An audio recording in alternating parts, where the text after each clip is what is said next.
bienvenidos a mi canal, soy Ángel y hoy vamos a trabajar el concepto de entalpía y su cálculo mediante la ley de Hess. Claro, aquí hay bastantes cositas. La ley de Hess se utiliza para calcular entalpías de reacción, pero no solo ella, como vais a ver. Además, relacionaremos con la parte de estequiometría todo este tema, ya que en los ejercicios de los exámenes suelen ir entrelazadas. Comenzamos con una introducción.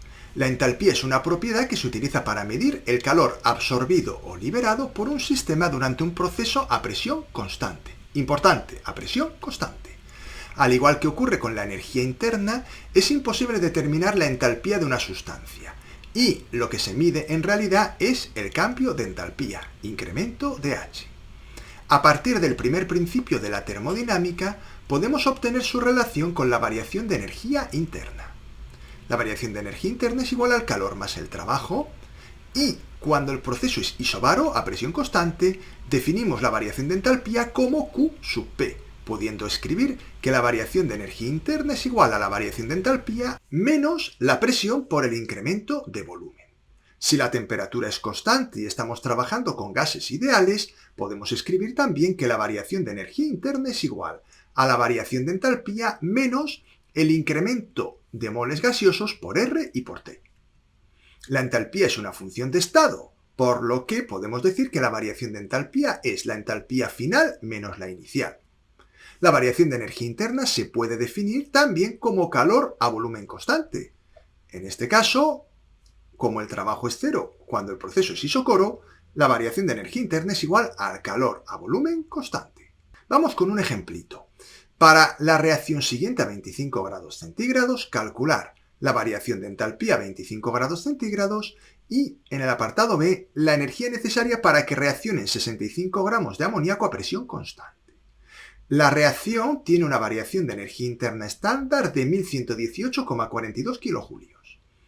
A partir de la relación entre la variación de energía interna y la variación de entalpía, podemos hacer el cálculo del apartado A.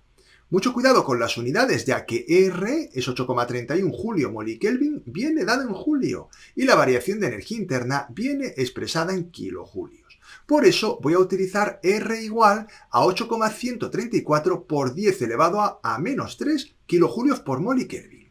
Tengo esta opción, o la opción alternativa es expresar la variación de energía interna en julio, multiplicando por 1000. La variación de energía interna es igual a la variación de entalpía menos incremento de N por R por T. Despejo la variación de entalpía y sustituyo los datos. Incremento de N lo voy a calcular como veis en pantalla. La suma de los moles de productos menos la suma de los moles de reactivos, pero no los moles reales que hay, sino los coeficientes estequiométricos. 2 más 7 menos 2 menos 4. La temperatura es 25 grados centígrados, la expreso en Kelvin, que son 298, quedando variación de entalpía igual a variación de energía interna, que son 1118,42, más, entre paréntesis, 2 más 7 menos 2 menos 4, por 8,31 por 10 a la menos 3 por 298. Como he dicho anteriormente, mucho cuidado con las unidades. La variación de entalpía será 1125,85 kilojulios, que es el resultado que se obtiene al operar los numeritos que hay en pantalla. No dejes de hacerlo y asegúrate de que te da lo mismo que a mí. En cuanto al apartado B, vamos a calcular los moles de amoníaco, que son 65 gramos, dividiendo la masa de amoníaco entre su masa molar relativa. En total, tengo 3,82 moles de amoníaco. Se calcula el calor necesario a presión constante utilizando la variación de entalpía que acabamos de calcular. Voy a hacer un factorcito de conversión. Como veis, por cada 2 moles de amoníaco, muy importante porque en la ecuación química hay 2 moles de amoníaco, se absorben 1125,85 kilojulios. Tachamos los moles de amoníaco, operamos y, si no me he equivocado, el resultado son 2150,37 kilojulios. Se necesitan 2150,37 kilojulios. Y ya habéis visto en un pequeñito ejemplo cómo podemos relacionar la variación de energía interna y la variación de entalpía. Vamos ahora con el concepto de entalpía. El cambio de entalpía representa el calor absorbido liberado durante una reacción.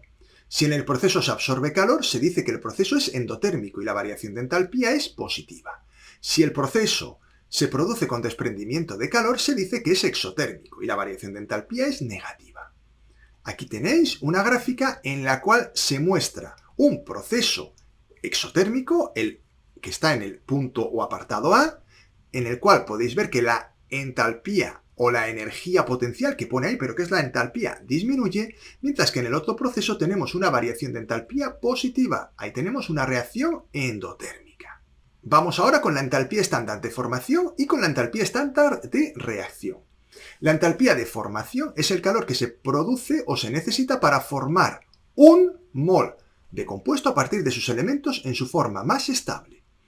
La entalpía de formación estándar, que se representa como incremento de H con un sub-F y un superíndice cero, que significa estándar, de una sustancia, es la variación de entalpía correspondiente a la formación de un mol de sustancia a partir de sus formas más estables de sus elementos, a una atmósfera y a una temperatura de 25 grados centígrados. La variación de entalpía de formación estándar de un elemento puro es cero. Importantísimo, porque ese dato no nos lo van a dar en los ejercicios. La entalpía estándar de reacción se calcula a partir de las entalpías de formación de las sustancias que conforman los productos y los reactivos. Mirad, la fórmula general sería: variación de entalpía de una reacción es igual a la suma de las entalpías de formación de los productos multiplicando por los coeficientes estequiométricos correspondientes menos la variación de entalpía de formación de los reactivos, multiplicando también por los coeficientes estequiométricos correspondientes. Vamos con un ejemplito. Dada la reacción que tenéis en pantalla, determinar la variación de entalpía a 25 grados centígrados y la energía liberada o necesaria cuando reaccionan 250 gramos de ácido acético, que es el CH3COOH por si acaso, a presión constante. Nos dan como datos las entalpías de formación. En primer lugar, se calcula la entalpía de la reacción a partir de las entalpías de formación utilizando la fórmula que hemos visto anteriormente. Aplicándola al caso concreto sería entalpía de la reacción es igual a 2 por la entalpía de formación del CO2 más 2 por la entalpía de formación del agua menos la entalpía de formación del ácido acético menos 2 por la entalpía de formación del oxígeno. Esta última sabemos que es cero. No nos proporcionan el dato, pero sabemos que es cero.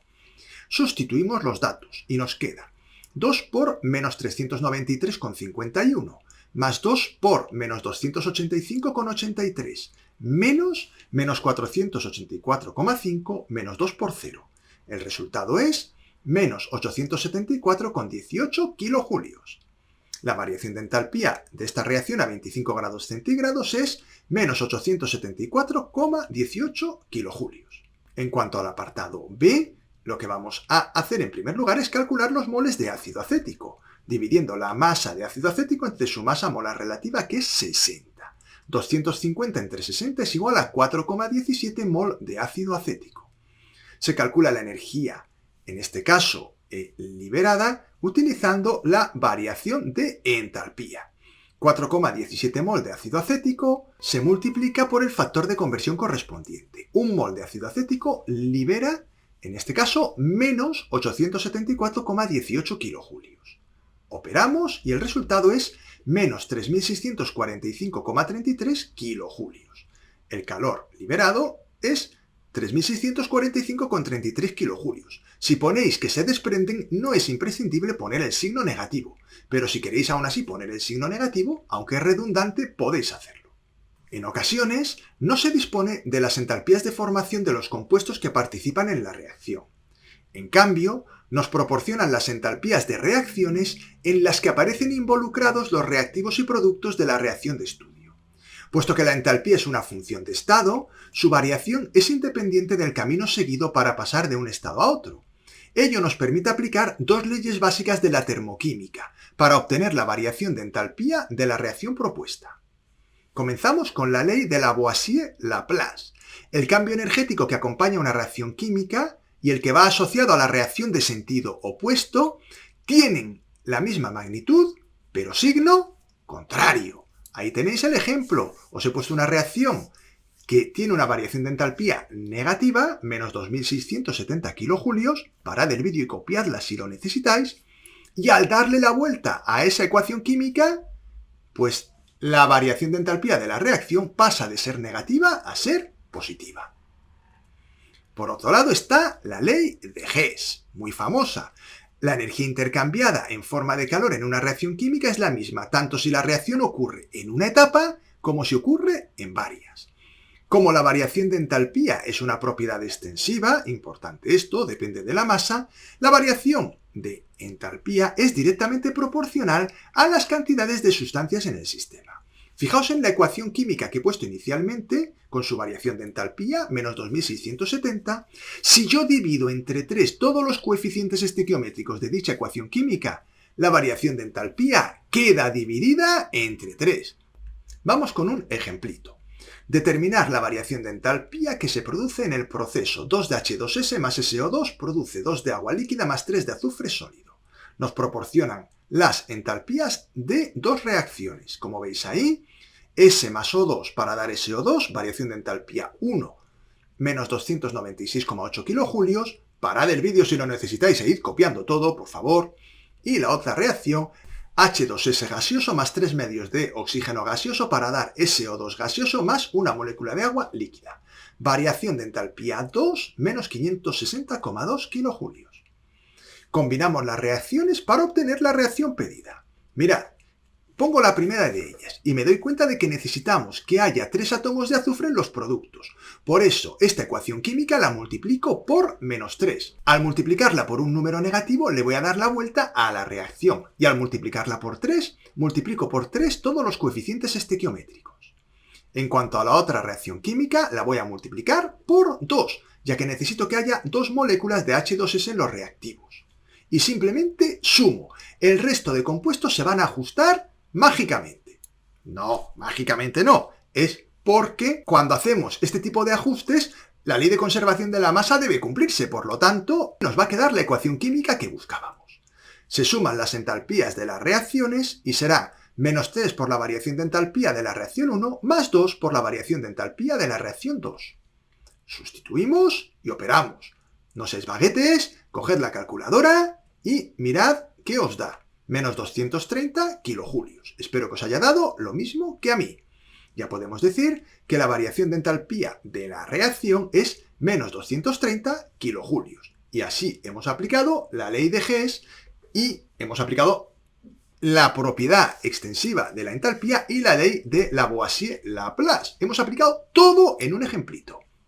Vamos con otro ejemplo. Al quemar 1 gramo de etanol se desprende una energía de 29,83 kilojulios y al quemar 1 de ácido acético se desprenden 14,5 kilojulios.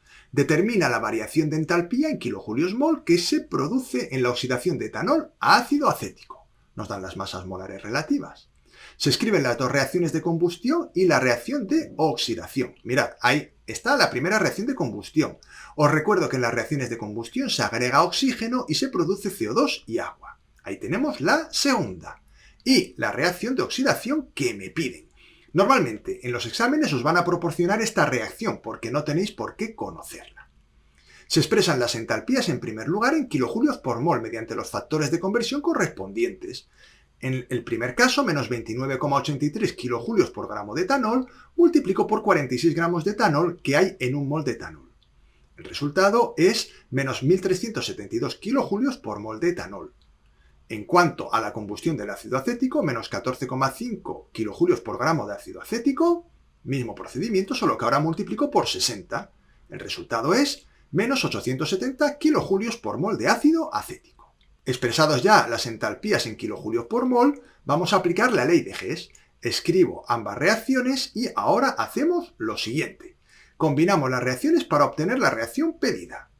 Mirad, la primera reacción está bien puesta porque el etanol está bien colocado. La dejo igual. Este ejercicio va a ser muy facilito. La segunda reacción, simplemente hay que pasar el ácido acético al otro lado. Por lo tanto, voy a multiplicarla por menos 1. Al sumar la reacción, me va a quedar la reacción que busco, o casi. Voy a simplificar Y una vez simplificados todos los términos, obtengo la reacción buscada, que es la de oxidación del etanol a ácido acético. Se suman las entalpías de las reacciones, en este caso, variación de entalpía 1 menos variación de entalpía 2. Menos 1372 menos 870 es igual a menos 502 kilojulios por mol de etanol que se ha oxidado. Y ahí ponemos el resultado R cuadrado para que a nadie le quede ninguna duda. Ahora os voy a dejar una serie de ejemplos. ¿De dónde he sacado estos ejemplos? De vídeos que tengo yo en mi canal de YouTube de exámenes de la prueba de acceso a la Universidad de la Comunidad Valenciana. Ahí tenéis de 2024, problema 4 y cuestión 3. Espero que con estos ejemplos podáis reforzar un poquito más este tema que hemos tratado de la entalpía. El ejercicio dice lo siguiente. En determinados dispositivos pirotécnicos se utiliza una mezcla de aluminio en polvo y perclorato de amonio. La mezcla reacciona de acuerdo con la siguiente ecuación química. Ahí tenéis la ecuación química en pantalla. 3 moles de aluminio reaccionan con 3 moles de perclorato de amonio para dar óxido de aluminio, 1 mol, cloruro de aluminio, 1 mol, 6 moles de agua y 3 moles de monóxido de nitrógeno. Apartado A. Calcule la variación de entalpía del proceso expresada en kilojulios por mol de aluminio. Muy importante esto último. Expresada en kilojulios por mol de aluminio. Nos dan los datos de las entalpías y también he puesto en pantalla el apartado B, pero no lo voy a leer todavía, porque como no lo voy a resolver, no quiero que el ejercicio se me alargue excesivamente. Vamos ya con el apartado A. En primer lugar, se calcula la entalpía de la reacción a partir de las entalpías de formación de los reactivos y los productos. La fórmula la acabo de escribir en pantalla. La entalpía estándar de reacción es igual a la suma de las entalpías estándar de formación de los productos menos las entalpías de formación estándar de los reactivos. Parad el vídeo y tratad de hacer vosotros el ejercicio, ya que no es muy difícil, pienso yo, si sabéis de qué va el tema. Si no tenéis ni idea, nada, seguid viendo el vídeo sin pararlo porque no vais a saber hacerlo. Vamos a continuar. Mirad, ahí tenéis la variación de entalpía de la reacción estándar. Sería igual a la entalpía de formación estándar de el óxido de aluminio más la del cloruro de aluminio, más 6 veces la de agua, más 3 veces la del monóxido de nitrógeno. Sí.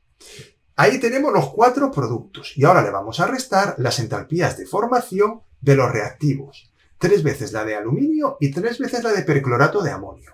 Observad, muy importante, que a las variaciones de entalpía de formación las tenemos que multiplicar por el coeficiente estequiométrico. Una vez tenemos eso claro, sustituiremos y haremos el cálculo pedido. Observad un pequeño detalle. La entalpía de formación estándar del aluminio he puesto que es 0. Eso ocurre así con los elementos químicos cuando están en su estado más abundante en la naturaleza. Y en el caso del aluminio, en efecto, es el estado sólido. Operamos y llegamos a la conclusión de que la variación de entalpía de la reacción es menos 2670,6 kilojulios. Pero no hemos terminado, nos han puesto una trampa. Nos piden que expresemos esta variación de entalpía por mol de aluminio. Y si os fijáis, en esta ecuación química, el coeficiente estequiométrico del aluminio es un 3. Fijaos, fijaos. Atentos a la trampa. ¿Qué tenemos que hacer, por lo tanto? Pues la entalpía por mol de aluminio es justo la tercera parte, ya que en esta reacción se consumen 3 moles de aluminio. Por eso, para dar la solución de forma correcta, deberemos dividir la entalpía de la reacción entre el número de moles de aluminio, que son 3. Al hacer la división, me queda menos 890,2 kilojulios por cada mol de aluminio.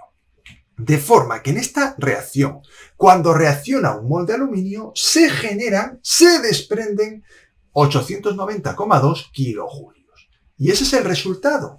Mucha gente en el examen se olvidó de poner este último paso y le penalizó. La variación de entalpía del proceso por mol de aluminio es menos 890,2 kilojulios por mol de aluminio. El resultado nos ha salido negativo y es normal. Es debido a que la reacción es exotérmica, desprende calor cuando se produce. Continuamos con el apartado B, que ahora voy a leer ya que antes no lo he hecho. ¿Cuántos gramos de aluminio y perclorato de amonio se necesitan para que su reacción libere 2000 kilojulios de energía? Calcule el porcentaje en masa de cada compuesto en la mezcla. Vamos a, en primer lugar, calcular los moles de aluminio y de cloruro. ¿Cómo lo vamos a hacer? Pues muy fácil. Sabemos que se tienen que desprender 2000 kilojulios. Lo colocamos así, menos 2000. ¿Por qué? Porque es una cantidad de energía desprendida. Y a continuación hacemos el factor de conversión correspondiente. 3 mol de aluminio libera 2670,6 kilojulios. Al realizar el factor de conversión obtenemos 2,247 mol de aluminio. Y aquí pongo una anotación interesante. Si quieres, puedes utilizar el resultado obtenido en el apartado A. Es decir, poner que un mol de aluminio libera los menos 890,7, creo que era, kilojulios de energía. El resultado es el mismo, pero yo he preferido hacer el factor de conversión de esta forma, ya que esto me permite hacer el ejercicio o el apartado B bien, aunque no haya dado el resultado del apartado A de forma correcta. Y me parece muy interesante que sepáis que esta forma de hacerlo te permite llegar al resultado correcto y sin cometer ninguna incorrección, ni teórica ni práctica. Hacemos lo mismo con el perclorato de amonio. Lo mismo. Cada 3 moles de perclorato de amonio se liberan 2670,6 kilojulios. Los moles de perclorato de amonio, por lo tanto, son los mismos que los moles de aluminio, 2,247. Se calculan las masas molares relativas del aluminio y del perclorato de amonio, aunque la del aluminio no hace falta porque ya me la dan, y los gramos. Mirad, la masa molar relativa del perclorato de amonio es 117,5. Haced estos calculitos en vuestra libreta, porque luego el día del examen vais a ir despacio si no lo habéis mecanizado todo. Así que no os conforméis con verme, haced el ejercicio por vosotros mismos. Y es más, os animo a que os cronometréis, sobre todo si queda poco para el examen de la prueba de acceso a la universidad, para que seáis conscientes de cuánto tardáis en hacer un ejercicio.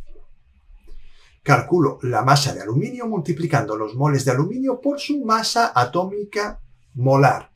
2,247 por 27 me ha dado 60,66 gramos de aluminio. En cuanto al perclorato de amonio, ahí lo tenéis en la pantalla. 2,247 multiplicado por 117,5.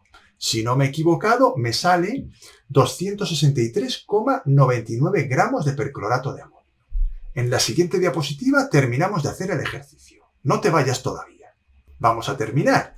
Como también nos piden el porcentaje de la mezcla, calculamos el porcentaje de aluminio, dividiendo la masa de aluminio entre la suma de las masas de aluminio y perclorato de amonio. Y obviamente ese número lo multiplicaré por 100. 60,66 dividido 60,66 más 263,99, todo ello multiplicado por 100, nos da un porcentaje de 18,68%. Hago exactamente el mismo procedimiento para el perclorato de amonio. Y el resultado, como era de esperar, es lo que falta para llegar a 100, 81,32%.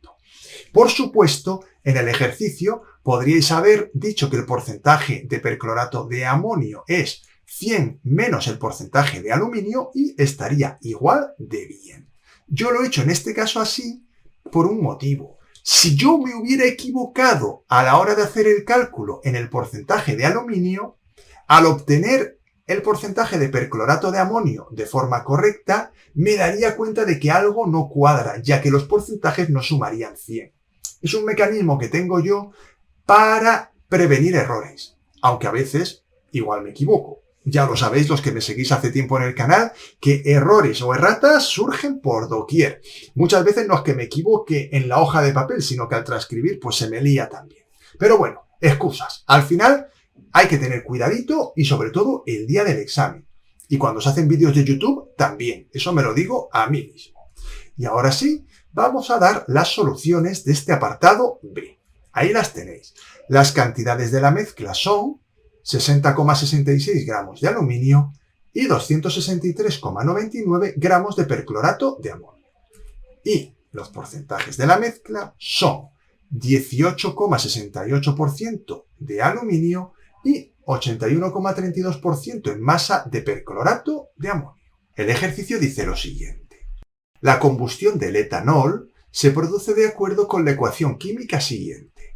C2H6O en estado líquido más 3 moléculas de oxígeno en estado gaseoso van a producir 2 moléculas de dióxido de carbono en estado gaseoso y 3 moléculas de agua en estado líquido.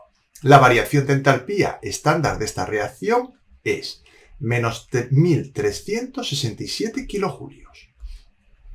Conteste a las siguientes cuestiones.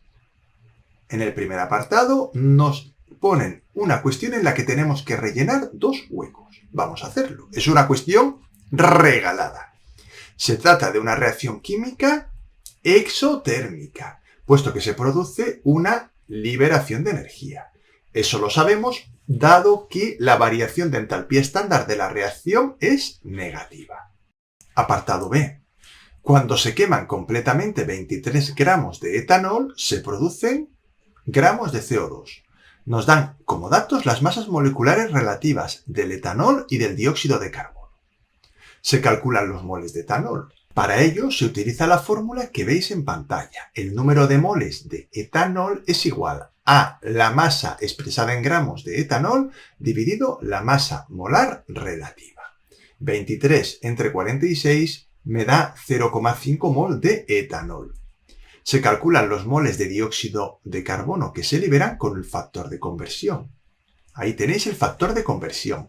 0,5 mol de etanol multiplicado por la fracción. Ahí está el factor. Atentos, esto es la clave. Un mol de etanol va en el denominador y en el numerador ponemos los moles de CO2 que se producen. Un mol de etanol produce 2 mol de CO2. De manera que al operar 0,5 por 2 y dividir entre 1, nos queda 1 mol de dióxido de carbono.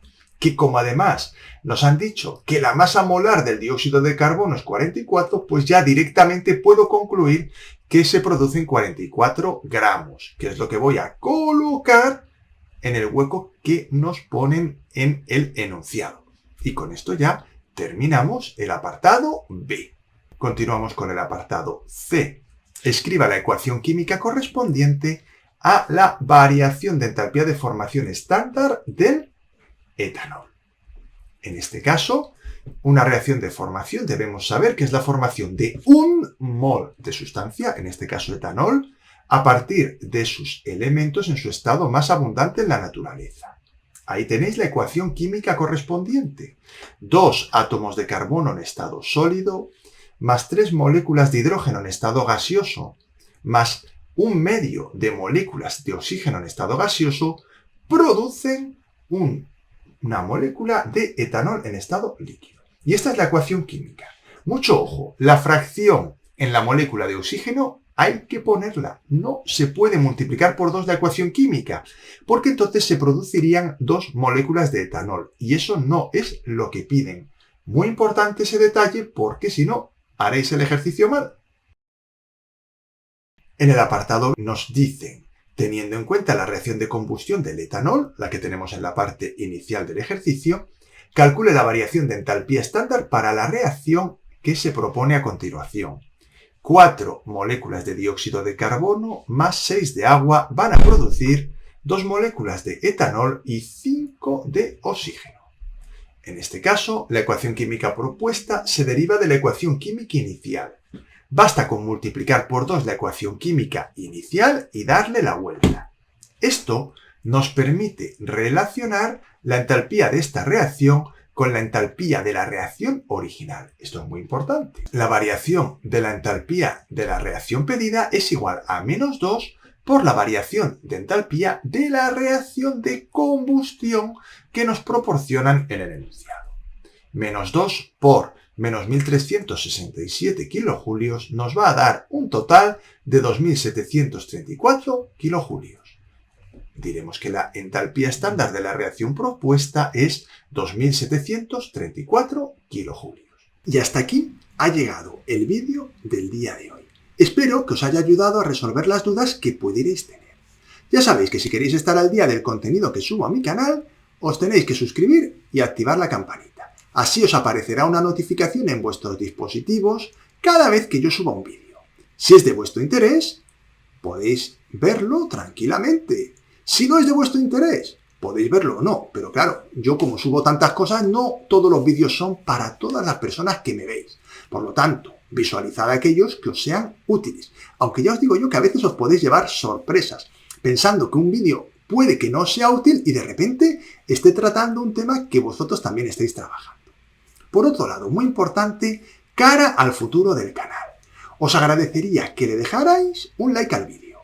Me anima a seguir creando más contenido de este tipo.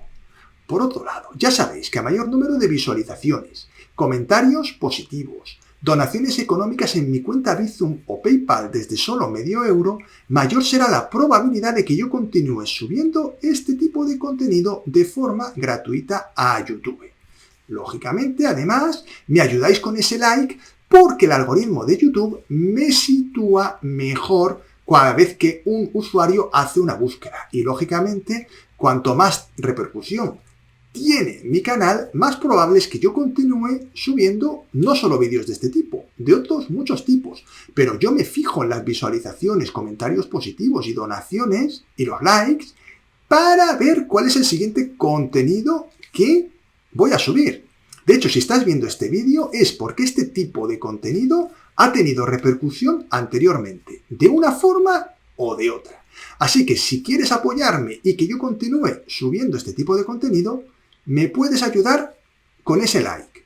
Si además recomiendas a otras personas mi canal, me haces una donación desde medio euro o te haces suscriptor del canal en el sentido de miembro del canal, aportando una pequeña cantidad desde 1 euro al mes, oye, pues ayudáis a que yo continúe con esta tarea que, como os imaginaréis, es ardua. Y yo soy una persona que tampoco se dedica a esto profesionalmente. Tengo el tiempo justo y necesario, porque mi actividad profesional es otra. Claro, bueno, es enseñar, pero no delante de una cámara. Pero yo esto lo hago encantado, con tal de ayudar a todos los que me seguís. Pero también me va haciendo falta que me echéis una mano para que el canal pueda crecer un poquito más. Y me despido. Muchísimas gracias por vuestra atención y nos vemos en el siguiente vídeo.